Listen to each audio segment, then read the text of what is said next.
세상을 바라보는 눈이라는 제목으로 은혜를 나누고자 합니다. 커트 보네커트라는 사람이 있습니다. 이 사람은 미국 공상 과학 소설가입니다. 그가 쓴 단편 소설 해리슨 버거론이라는 단편 소설이 있습니다. 해리스 버거론은 사람 이름입니다. 내용은 이렇습니다. 그 해는 2081년입니다. 지금이 2022년이니까 59년 후 2081년 그의 모든 사람들은 다 평등해졌습니다. 그 누구도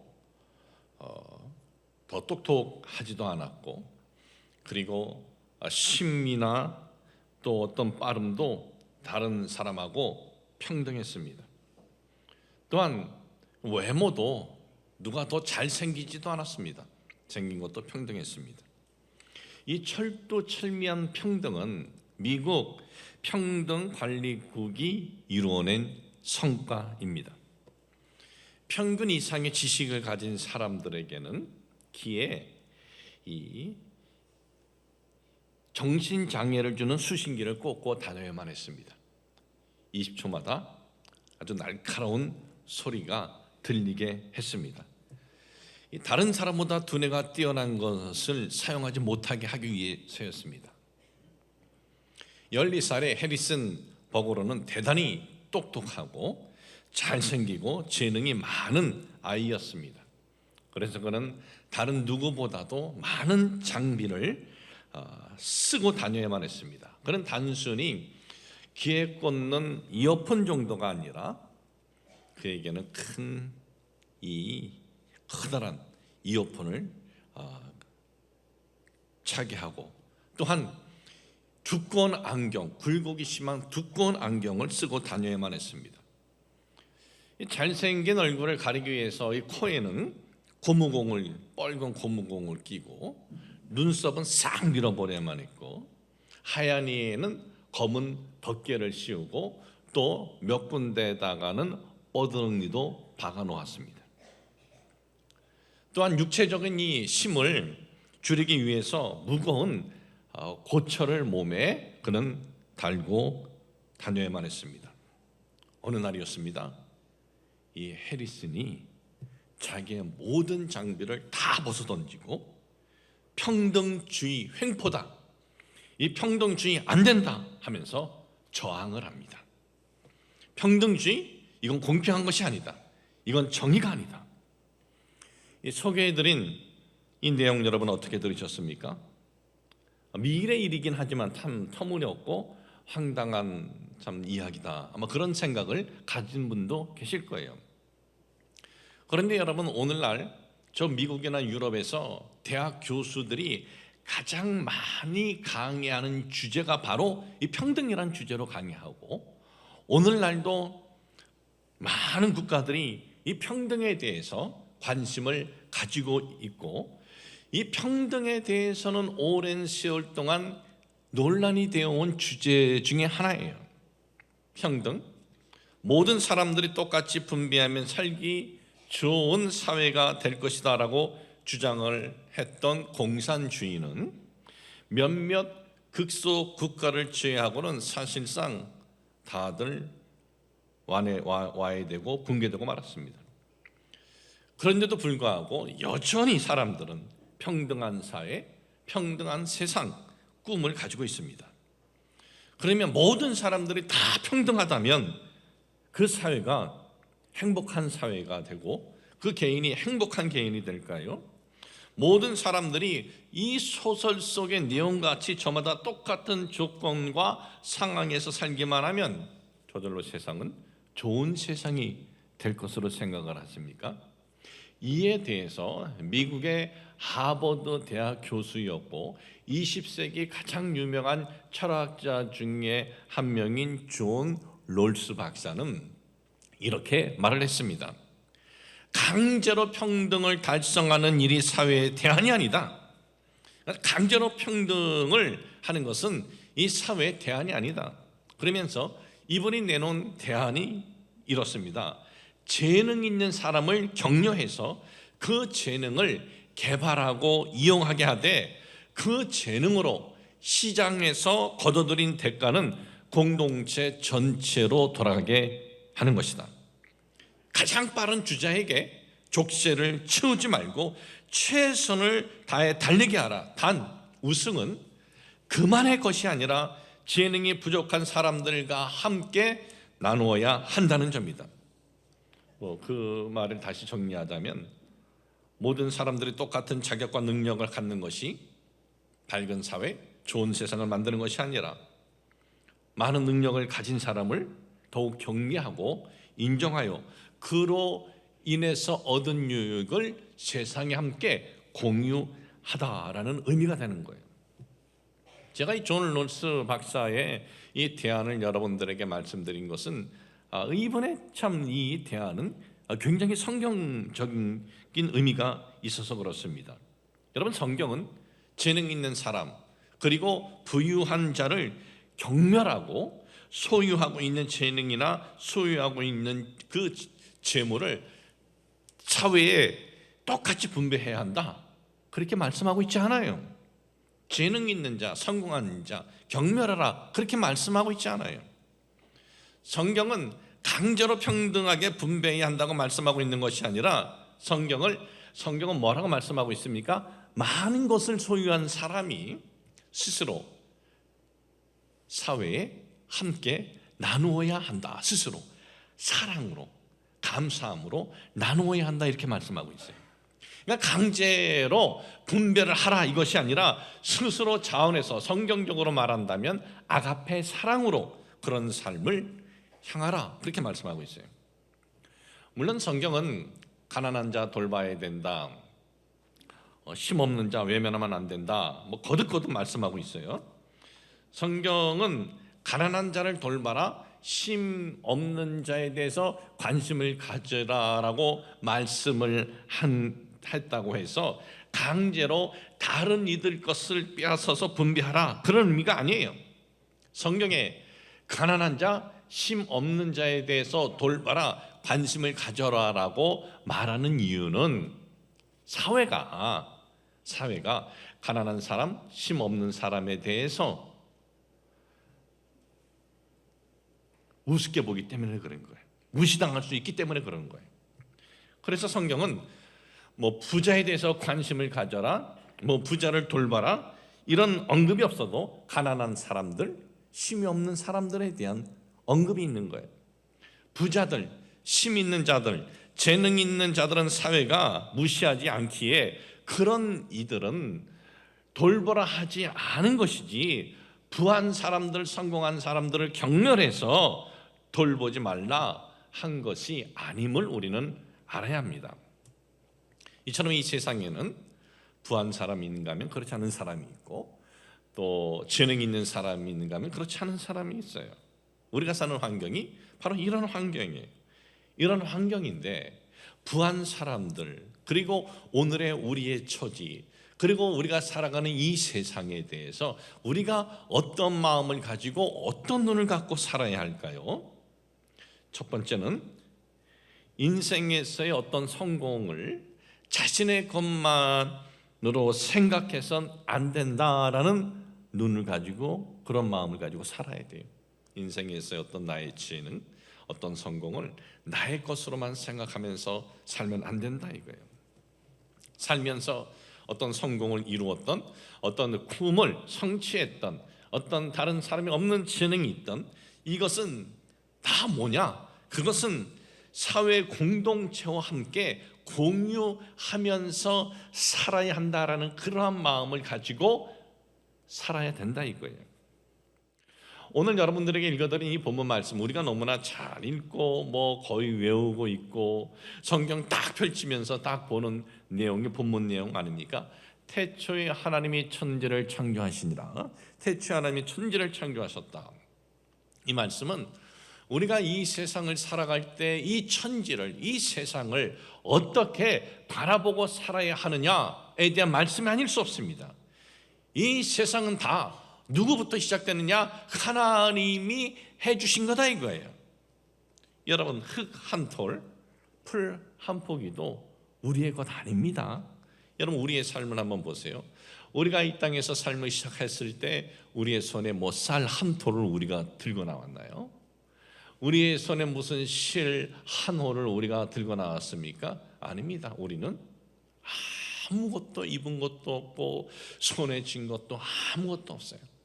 우리가 이 세상을 태어났을 때 우리의 어떤 그 생존에 필요한 여건들 우리가 뭐 애써서 됐습니까? 아니면 우리 부모님이 애써서 된 겁니까? 우리 조상이? 아니에요. 우리 생존에 필요한 것들 다 태어나 보니까 그렇게 되어 있었어요. 어떻게? 하나님께서 그렇게 창조하셨다는 거예요. 그래서 모든 것이 다 하나님 것임을 잊지 말고 살아야 된다 이거예요. 너의 재능은 너의 재능 거 아니야. 네 성공도 너 것 아니고 너의 어떤 이룬 꿈도 그거 네 거 아니야. 하나님께서 해놓은 걸 하나님이 우리에게 그냥 맡겨준 것뿐이에요.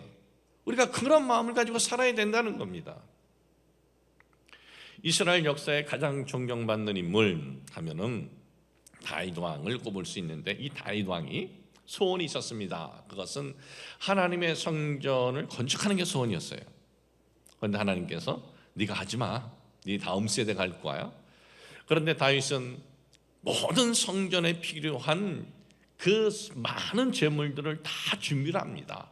그런데 다윗만 준비한 것이 아니라 이스라엘 백성들도 함께 준비를 해요. 다윗이 그 많은 재물을 얻기 위해서 얼마나 많은 어려움이 있었습니까? 사울 왕에게 쫓기면서 도망 다녔던 그 광야 같은 그러한 삶도 이겨내고 많은 어려움을 이겨내서 왕이 되어서 이렇게 많은 것을 소유하게 되었는데, 그런데 다윗이 그 하나님 앞에 그 모든 성전을 짓는 제물을 준비해서 드리면서 뭐라고 고백을 하냐면, 그 내용이 역대상 29장 11절에서 14절에 있는데 14절에 있는 말씀만 제가 읽어드리겠습니다. 나와 내 백성이 무엇이기에 이처럼 즐거운 마음으로 드릴 힘이 있었나이까? 모든 것이 주께로 말미암아 싸우니 우리가 주의 손에서 받은 것으로 주께 드렸을 뿐이다. 이렇게 말씀하고 있어요. 주님, 이거 제가 얼마나 애써서 버는 거 아시죠? 이거 제가 정말 이렇게 헌신하는 겁니다. 그게 아니에요. 하나님께서 주신 것, 하나님께 드리는 것뿐입니다. 이런 고백이에요. 우리가 세상에서 얻은 것들 다 하나님으로부터 온 것임을 잊지 않고 살아갈 때 어떻게 하겠어요? 나의 노력으로 내 손에 줬다 그렇게 생각하겠어요? 아니죠. 하나님이 주신 것, 이 세상을 밝게 하는데 함께 해야겠구나, 그런 마음이 들지 않겠습니까? 저는 우리 모든 성도님들, 참 이건 큰 부, 큰 권력, 큰 성공을 얘기하는 것이 아니에요. 크던 작던 이 세상을 살아갈 때 바로 이러한 마음과 눈을 갖고 살아가시길 주님의 이름으로 축복을 합니다. 두 번째는요, 정말 태어날 때부터 어떤 사람들은 혜택을 받고 태어난 사람들이 있어요. 우리가 그런 사람들은 어떤 마음을 가지고 바라봐야 될까? 어떤 눈을 우리가 봐야 될까? 저 사람 저 성공한 것, 저 부한 것 다 우리와 분배해야 되는 것 아니야? 그런 생각을 하십니까? 그렇게 일어난 게 뭔지 아세요? 칼 마르크스 공산주의예요. 그렇게 해서 일어난 것이. 군중들에게 그렇게 들뜨게 해가지고 다 빼앗아 버리고 그런 성공한 이들, 잘난 이들 다 쳐내버린 것이 그게 칼 마르크스주의 공산주의예요. 여러분, 공산주의가 이 세상에 시작하면서 내세운 게 뭡니까? 계급이 없고 모두가 평등해야 된다. 그러나 이 이론은 얼마나 나쁜 이론이고 얼마나 잘못된 이론이고 망한 이론이라는 게 역사적으로 판명이 난 이론이에요. 이 마르크스 이론을 따른 대표적인 국가 러시아, 또 중국. 그런데 저도 어떻게 했어요? 이 이론 끝까지 우리가 고수하자 그랬어요. 가다가 이거 아닌 것 같다 그러면서 바꿔버렸어요. 뭘 바꿨어요? 경제 자본주의 노선으로 바꿨어요. 자본주의는 공산주의에서 이거는 천외한 악인데 경제 자본주의로 노선을 바꿨어요. 저들이 칼 마르크스를 고수하고 있었을 때는 나라도 최악이었고 국민도 최악이었어요. 그런데 경제 자본주의 노선으로 바꾸고 세계 경제 대국이 되어버렸어요. 전 세계 아직까지도 유일하게 마르크스 이론을 고수하고 있는 나라는 저 북한뿐이에요. 근데 북한 어때요? 몇 명이 굶어 죽었는지 세상에서 알 수도 없어요. 재능 있는 이에게 재능 없는 이들이 분노하면 누가 자기의 재능과 능력을 발휘하겠습니까? 많이 가진 사람들을 향해서 분노를 가지면 누가 많은 것을 소유하기 위해서 애써서 땀을 흘리겠냐 이거예요. 가진 사람, 재능 있는 사람 많지가 않아요. 소수예요. 대부분의 사람들은 그냥 평범해요. 그럼 대부분의 평범한 사람들은 그들을 볼 때 분노하는 것이 아니라 인정해주고 격려해줘야 돼요. 적으로 여기면 안 된다 이거예요. 재능 있으면 박수 쳐줘야 되고, 그리고 성공했으면 박수 쳐주면서 함께 밝은 세상을 세워가는 동력자로 봐야 한다라는 것입니다. 그리고 나보다 더 이렇게 잘된 사람들, 성공한 사람들에 대한 분노의 마음을 가지면 더 황폐하게 되는 건 우리 자신들 뿐이라는 것을 잊어서는 안 됩니다. 어떤 성공한 사람이 있습니다. 가진 사람이 있습니다. 그런 사람들이 스스로 이 사회에 나는 함께 하겠다 한다면 정말 고마운 일이죠. 우리가 그냥 박수 치면서 정말 박수 받을 일이다라고 우리는 생각할 거예요. 그러나 그렇지 않다 하더라도 분노할 것까지는 없습니다. 그렇지 않다 하더라도 그냥 우리 사회가 가진 것 내놓는 것 당연하게 하는 그런 분위기가 돼서는 안 되고, 그런 삶을 존중하고 존경해주는 분위기가 돼서 스스로 기쁨으로 그런 삶을 추구하도록 해야 돼요. 아이에게 야, 너 참 잘한다 하면 아이가 어떻습니까? 물불 가리지 않고 더 잘하려고 그러는 게 아이의 심정이에요. 바로 그런 분위기가 되게 해야 된다는 거예요. 마가복음 12장에 보면은 한 번은 바리새인들이 예수님을 이제 책 잡으려고 예수님한테 이런 질문합니다. 예수님, 이 가이사에게 세금을 내는 것이 옳은 일이요? 예수님은 하나님 나라의 도를 전하는 분이라 하나님에게만 잘해야 된다. 이제 그렇게 말을 할 것은 이제 기대하면서, 그렇게 말을 하면은 이제 꽃들을 딱 잡아가지고 이거 가이사에게 반역했다 이제 하려고 하는 거죠. 이때 예수님께서 뭐라고 말씀하십니까? 가이사의 것은 가이사에게, 하나님의 것은 하나님께, 이렇게 말씀하셔요. 예수님은 가이사 우리의 적이다 그렇게 하지 않았어요. 저거 우리 적이야. 우리가 총 들고 칼 들고 저 가진 저들 거 우리가 뺏어야 돼. 그리고 우리 똑같이 분배해야 돼. 그렇게 하지 않았어요. 가이사의 것은 가이사 인정해 줬어요. 성공을 했던, 재능이 있던 인정해 주고 격려해 주는 우리가 그런 사회를 만들자 하는 그런 마음을 가지고 그런 사회가 돼서 스스로 자기 것을 풀 수 있는 그러한 사회가 될 때 진정코 그런 사회가 성경에서 말하는 감사의 사회고 기쁨의 사회가 된다는 것을 잊지 마시길 주님의 이름으로 축복을 합니다. 세 번째는요, 오늘 저는 부와 성공을 자신만을 위해서가 아니라 이 사회와 함께 해야 한다 그런 마음을 갖고 살자 그랬어요. 또 부를 이룬 사람들, 성공을 이룬 사람들, 그들을 향해서 우리가 박수 쳐주고 격려해 주자 그랬어요. 왜 그래야 돼요? 왜 그래야 되냐? 그 이유가 여기 있어요. 인생은요, 가진 자나 재능이 있는 자나 가지지 못한 자나 재능이 없는 자나 인생은 다 지나가기 때문에 그래요. 다 지나가요.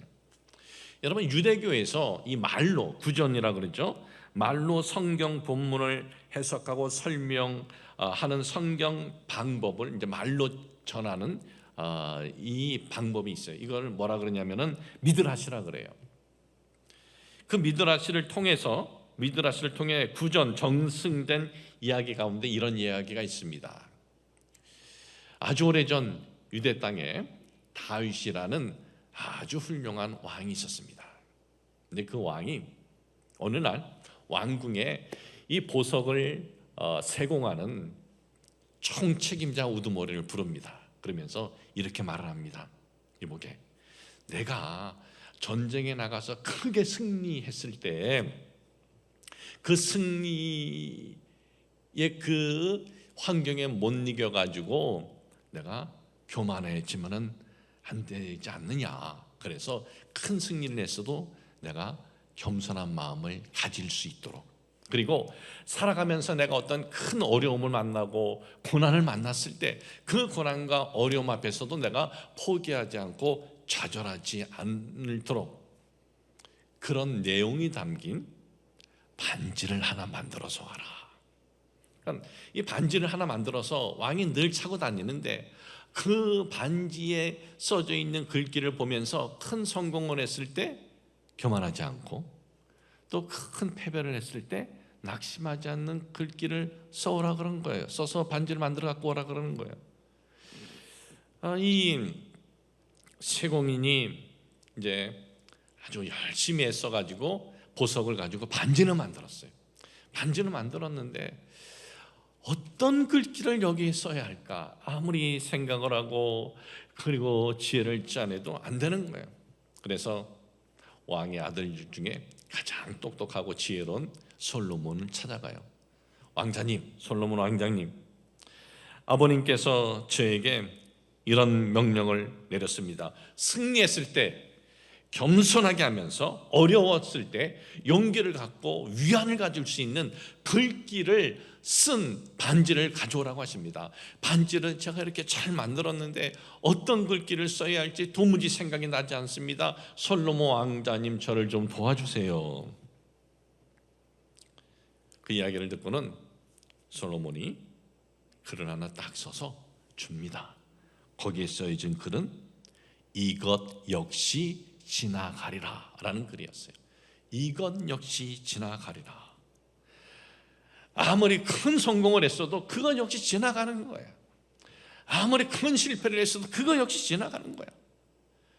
큰 성공을 했을 때 이것 역시 지나간다는 거 잊지 않을 때 교만하겠어요? 교만하지 않지요. 큰 아픔이 있을 때 이것 역시 지나가리라 그걸 생각했을 때 포기하겠어요? 포기하지 않죠. 제가 이 내용을 이렇게 묵상하면서 내가 좋은 보석은 아니더라도 반지를 하나 이 글귀를 써서 우리 성도들에게 딱 채워주면 얼마나 좋을까 그런 생각을 해봤습니다. 가능성이 없진 않습니다. 내 나이 20살 때가 가장 좋았다고 해서 그 20살 순간 영원히 붙들고 살 수 있는 사람이 없지 않습니까? 내 나이 40의 그 인생의 큰 고비를 있었다 한들 그 고비도 또한 다른 인생의 시간들과 마찬가지로 다 지나가는 거예요. 아무리 어려운 시간을 보내고 있다 할지라도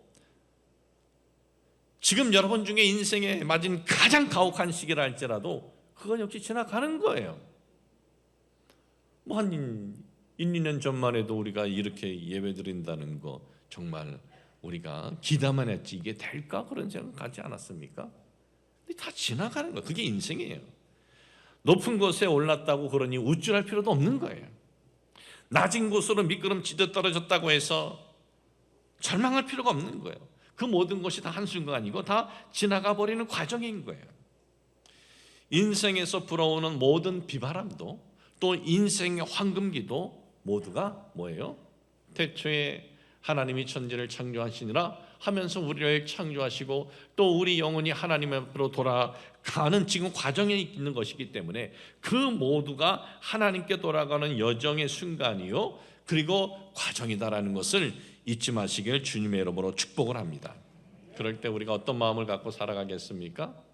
그럴 때 남들보다 좀 잘난 게 있어도 잘난 체 할 필요가 없고 남들보다 좀 낮아져도 그것 때문에 우리가 낙심할 필요가 없는 거예요. 다 지나가는 거예요. 오늘 우리에게 주신 이 말씀을 기억을 하면서 우리 모든 거 하나님으로부터 왔다라는 건 잊지 말고 또 다 지나가는 거다라는 것을 우리가 잊지 않고 살아간다면 성공했다고, 재능이 있다고 교만하지 않을 것이고, 소유한 것이 넉넉하지 않다고 해서 우리가 원망하지 않고 하나님께서 허락하여 주신 것에 대해서 감사하면서 살아가게 될 것임을 잊지 마시길 주님의 이름으로 축복을 합니다.